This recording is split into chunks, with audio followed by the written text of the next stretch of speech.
Hello beautiful people. So I jump in the creative graphic liner wave, and in this video we are going to learn how to do a graphic eyeliner for almond eyes as we listen to the rhythm of thimble. Let's get live. To start, we're going to grab our favorite white eyeliner. Matter of fact, this is not my favorite, but this is the only option that I had at this moment. So the first thing that we want to do is we want to create an upward obtuse triangle line.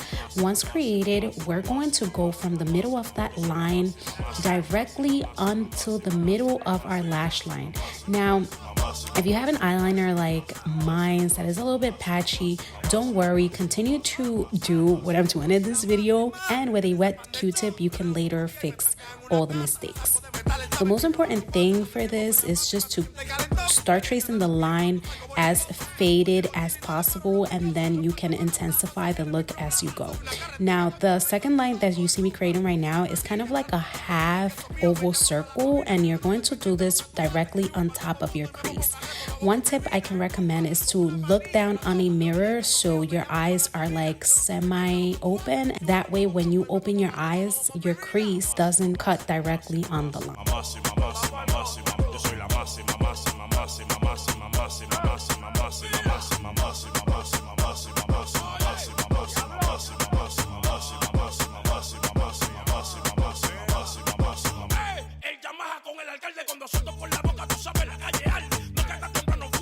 Another tip that I can recommend when doing an eyeliner is to place the palm of your hand on top of your cheeks. That way you will have more precision and a more sturdy hand.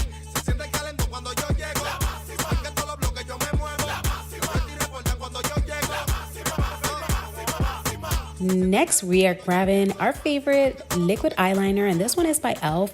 and we're just going to create some dots right under the half of the oval circle that we created. And now we're moving on to mascara. You're gonna grab your favorite mascara and apply a heavy load coat.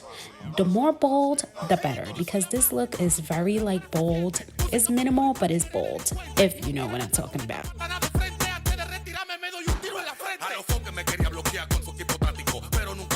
We're moving on to lips, and I am grabbing this Wet n Wild pencil. I really love this pencil. One of my favorite drugstore pencils ever. It just works so good. And now to finish the lip, I'm grabbing my Nicka K lipstick.